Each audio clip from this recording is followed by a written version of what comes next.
Pessoal, vocês acreditam em interferência política na grande mídia? Ou será que a grande mídia ela é totalmente independente sim, e são apenas algumas coincidências que ocorrem? Comenta aí pra mim, porque vão se preparando, porque o que eu vou trazer aqui vai deixar muita gente boca aberta. A fake news, uma fake news da esquerda acaba de ser desmascarada.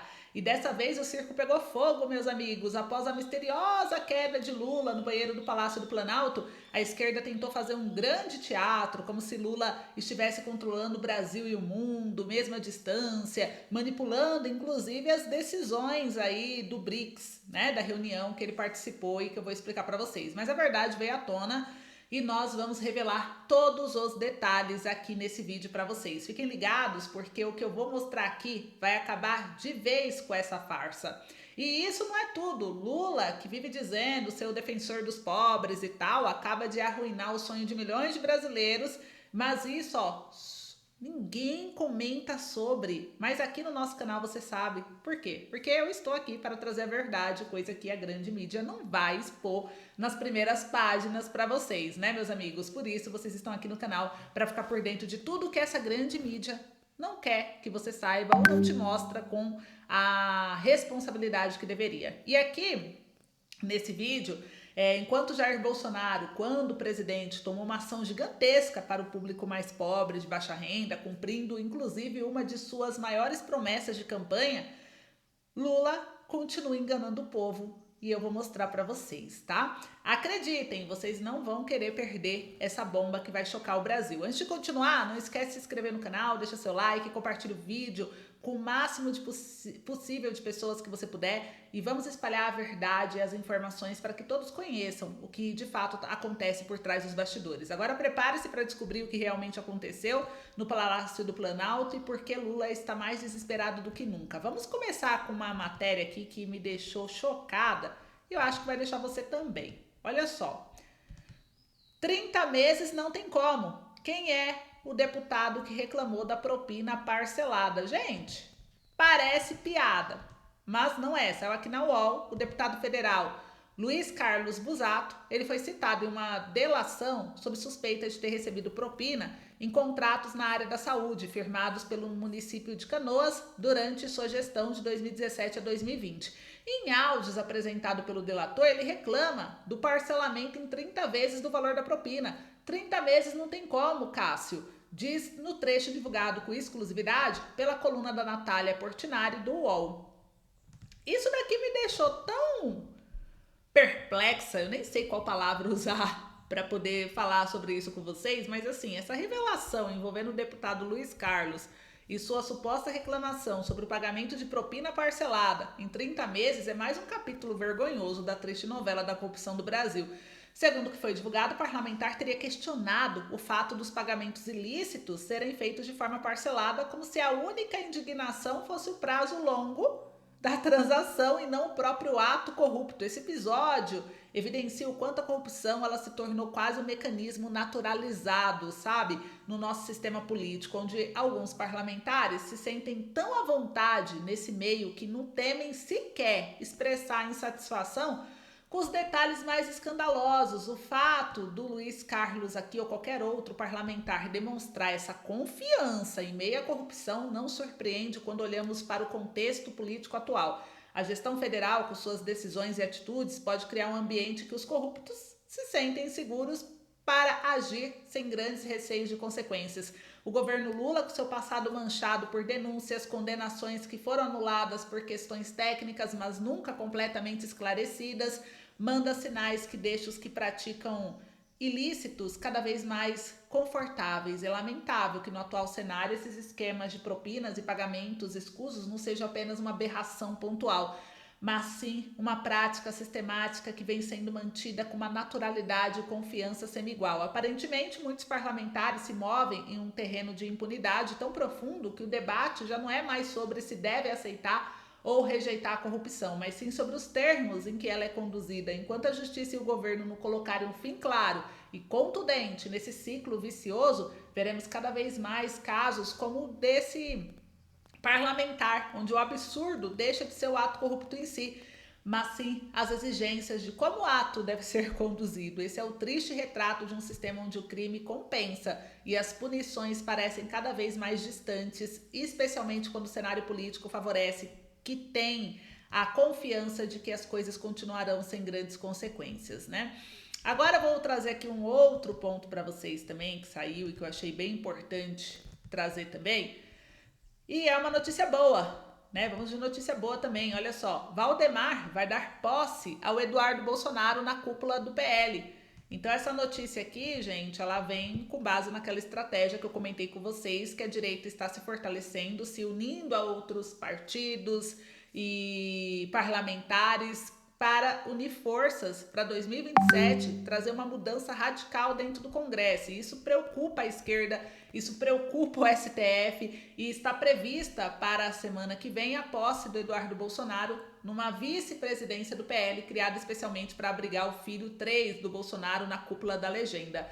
Então, o cargo que o deputado federal assumirá terá destaque para assuntos na área de articulação internacional, qual o Eduardo Bolsonaro dialoga bem, né? Então, ele já vinha reforçado o desejo de dar o cargo a Eduardo na cúpula da legenda, já que o deputado tem mandato e está liberado para conversar com o pai, Jair Bolsonaro. Então, por causa de uma decisão do Alexandre de Moraes, o Valdemar e o Bolsonaro estão sem poder se falar desde fevereiro. E na visão do presidente do PL, isso tem atrapalhado bastante o partido. Então, a expectativa é que o Eduardo tome posse já na semana que vem, quando tiver passado o segundo turno das eleições, e assim eles possam se resolver. Daqui a pouco aparece o STF aí querendo impedir essa posse, que vai dizer que não, porque isso daí é para poder burlar a decisão do STF. Querem apostar quanto?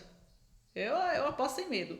E agora, gente, olha só, né? Uma curiosidade só que eu quero compartilhar com vocês, saiu no Infomoney, Bolsonaro também caiu no banheiro do Alvorada, que inclusive foi adaptado aqui para ficar menos escorregadio.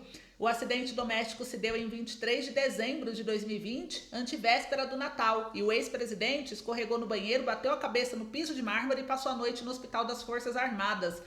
Vocês sabiam disso? Então o Lula não foi o único chefe do executivo que sofreu um acidente doméstico nesse banheiro do Palácio do Planalto, não. Então eu achei uma curiosidade interessante, e já que estamos falando da queda do banheiro, o jornal O Globo trouxe aqui mais detalhes sobre essa queda aí de Lula, né? Lula bateu a cabeça no banheiro após sentar errado no banco para cortar unhas dos pés. Então o ministro diz que, por muito pouco, acidente doméstico não foi algo mais sério. Mas o presidente passa bem, está trabalhando normalmente, já teve alta, então Lula bateu a cabeça após sentar errado em um banco no banheiro do Palácio Alvorada. Ele pretendia cortar as unhas do pé e o petista, no entanto, se desequilibrou quando o assento virou para trás. O Lula estava sozinho no momento da queda e se assustou. A primeira-dama Rosângela da Silva também estava no Alvorada e correu para socorrê-lo. Segundo o ministro, a quem Lula deu detalhes sobre o ocorrido, por muito pouco, não foi algo mais sério. Caso a pancada tivesse sido alguns centímetros para cima da parte posterior da cabeça, o estrago poderia ter sido grande. Um auxiliar de Lula diz que ele ainda sente incômodo na região devido aos 5 pontos que levou,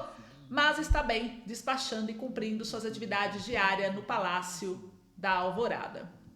Agora eu vou trazer para vocês aqui mais uma matéria, gente, que essa aqui chocou geral. Olha só. PL do 13º salário do Bolsa Família é arquivado no Senado a pedido do autor. O projeto preocupava o governo por ter um impacto fiscal estimado em 14 bilhões de reais. Então, o projeto de lei 5.061 de 2020, que estabelece uma parcela adicional no pagamento do Bolsa Família em dezembro, foi arquivado a pedido do autor, senador Jader Barbalho, e a proposta causou preocupação na equipe econômica do governo quando foi pautada na Comissão de Assuntos Econômicos do Senado por ter um impacto fiscal estimado em cerca de 14 bilhões de reais. Gente, vamos falar aqui sobre esse assunto. E por que eu quero voltar a esse assunto aqui junto com vocês? A gente já vai trazer a maior bomba do vídeo de hoje, tá? Porque é o seguinte, o arquivamento desse projeto de lei do 13º salário do Bolsa Família no Senado, a pedido do próprio autor, é mais um exemplo claro da incoerência da ala esquerdista. Ou seja, o 13º do Bolsa Família, que foi pago durante o governo Bolsonaro, ele representou uma importante ajuda na época, né, para milhões de famílias em situação de vulnerabilidade. Embora Bolsonaro tenha sido criticado pela ala esquerdista por não ter implementado a medida de forma permanente, ele cumpriu sua promessa. e pelo menos pagou o benefício em 2019, para quem não se lembra. Agora, com o Lula no poder, o silêncio é ensurdecedor, né? Na época, parlamentares da esquerda não economizaram palavras para criticar Bolsonaro por não ter mantido o 13º do Bolsa Família todos os anos. O senador Humberto Costa, quem não se lembra, por exemplo, foi um dos que criticaram abertamente a gestão anterior, chamando o pagamento único de medida eleitoreira.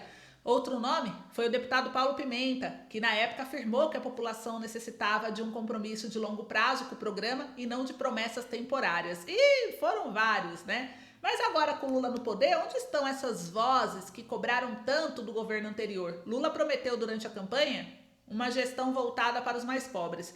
Mas ao invés de honrar essas promessas ou fazer o que o Bolsonaro não fez, que era o que eles criticavam e falavam que se Lula voltasse ao poder, iria ser diferente, a gente vê o quê? O projeto sendo arquivado sem maiores explicações.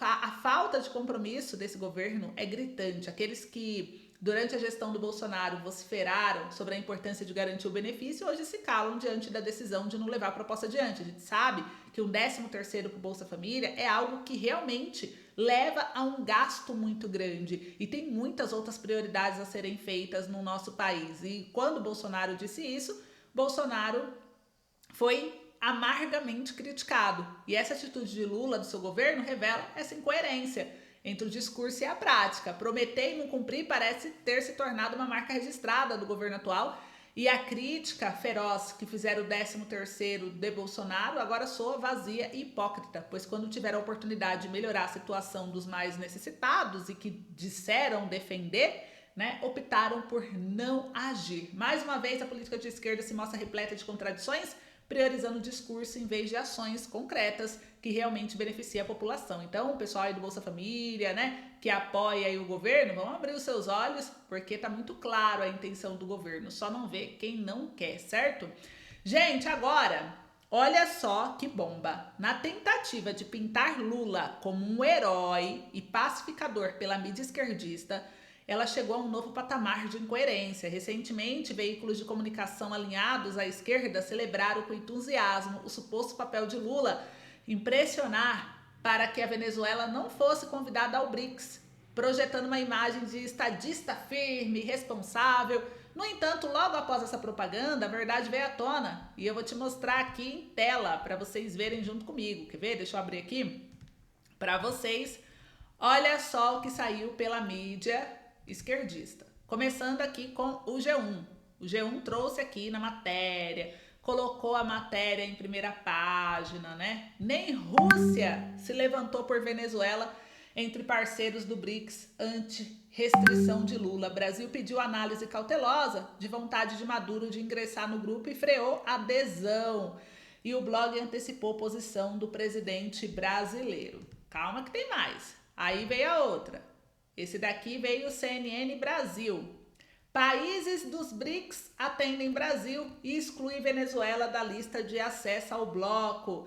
Da América Latina entraram na lista apenas Cuba e Bolívia. Mas aí, gente, eu quero mostrar para vocês aqui o que o Globo trouxe. E a gente não viu essa matéria em primeira página desses outros jornais. Maduro comparece de surpresa à cúpula dos BRICS na Rússia para pressionar, inclusive, por entrada no bloco. Então ele se levantou sim. O assessor internacional da presidência, Celso Amorim, reafirma ao Globo que o Brasil não considera oportuna a incorporação da Venezuela, porém isso não foi o suficiente não, gente. Tá aqui no jornal, olha só, o presidente da Venezuela, Nicolás Maduro, chegou de forma inesperada na noite dessa terça-feira, no meio da tarde, no horário de Brasília, a cidade russa de Kazan, capital da República do Tartaristão, no dia em que começou a cúpula dos chefes do Estado do BRICS, grupo ao qual seu país solicitou ser incorporado. Então a gente percebe aí uma incoerência que eu quero explicar aqui para vocês, para a gente encerrar esse vídeo, gente, que é o seguinte, né? Isso não tá na grande mídia. O Nicolás Maduro compareceu sim para participar com um grupo anti-Ocidente, mostrando claramente que a exclusão da Venezuela no BRICS não foi aí um golpe de mestre, vamos dizer assim, diplomático de Lula, como a grande mídia estava trazendo. O que é mais impressionante é o tratamento que essas duas notícias receberam pela mídia esquerdista, né? Por como se fosse Lula. Não é Lula. Maduro, ele está sendo criticado de forma internacional. É óbvio que eles querem excluir ele. E pode ter certeza que isso não depende exclusivamente do Lula, porque o Lula, ele quis se mostrar neutro, então não tem nada a ver com o Lula, mas a imprensa trouxe como que a suposta pressão de Lula, que foi colocada na capa, com elogios generosos e um esforço visível para construí-lo como um herói do cenário global, alguém que estaria salvando o BRICS de uma figura controversa como Maduro. Essa glorificação soou estranho, forçado e, para quem acompanha com mais atenção, completamente distorcida da realidade. Por outro lado, a notícia que Maduro se levantou sim para poder participar desse grupo anti-ocidente na Rússia foi tratada com um silêncio ensurdecedor. Poucas matérias mencionaram o fato e, quando fizeram, relegaram a informação a espaços secundários, longe das primeiras páginas e das manchetes de destaque. A diferença de tratamento é gritante e revela claramente o favoritismo da mídia em proteger narrativa positiva em torno de Lula, tentando encobrir qualquer detalhe que possa minar essa imagem artificialmente construída. E esse comportamento evidencia o viés da mídia esquerdista, que não se preocupa em relatar os fatos como eles são, mas em moldá-los para fortalecer a figura de Lula e minimizar qualquer situação que o coloque em uma posição desconfortável. O tratamento desigual entre a notícia de Lula pressionando contra Maduro no BRICS e a realidade de Maduro se encontrando com aliados anti-ocidente exemplifica a manipulação que ocorre na cobertura de eventos políticos. A verdade, como sempre, fica escondida atrás de manchetes feitas sob medida para favorecer uma narrativa que não resiste à realidade. Ao invés de mostrar Lula como pacificador e líder global, a mídia deveria assumir sua responsabilidade em reportar os fatos como eles são, sem maquiar situações para atender a interesses políticos. A tentativa de inflar a imagem de Lula só reforça o quão comprometida essa parte da imprensa está com a desconfiança de manipulação de opinião pública. Afinal, se Lula é realmente esse líder firme e imparcial, por que a verdade sobre Maduro foi tão cuidadosamente enterrada nas páginas menos lidas? Então, gente, essa atitude da mídia não só distorce a verdade, mas desrespeita a inteligência dos leitores, que têm o direito de receber uma cobertura transparente e justa dos acontecimentos globais. Então, comentem aí a sua opinião. Então, como eu disse, né, a fake news da esquerda foi desmascarada porque não foi bem assim não. E outra, Lula não é o responsável, esse fantástico aí pintado pela imprensa da questão do BRICS, nem foi ele, né, que impediu e que convenceu o BRICS a excluir o Maduro, tá? Isso é o que o mercado internacional já faz por si só pela postura do Maduro. O mercado internacional resolveu punir Maduro. Eles não querem o Maduro envolvido porque ele não é democrático. Então é bem diferente do Lula. Tudo bem? Então é isso. Obrigada, espero que tenham gostado. Comentem o que acharam, deixa o like, compartilha e até logo.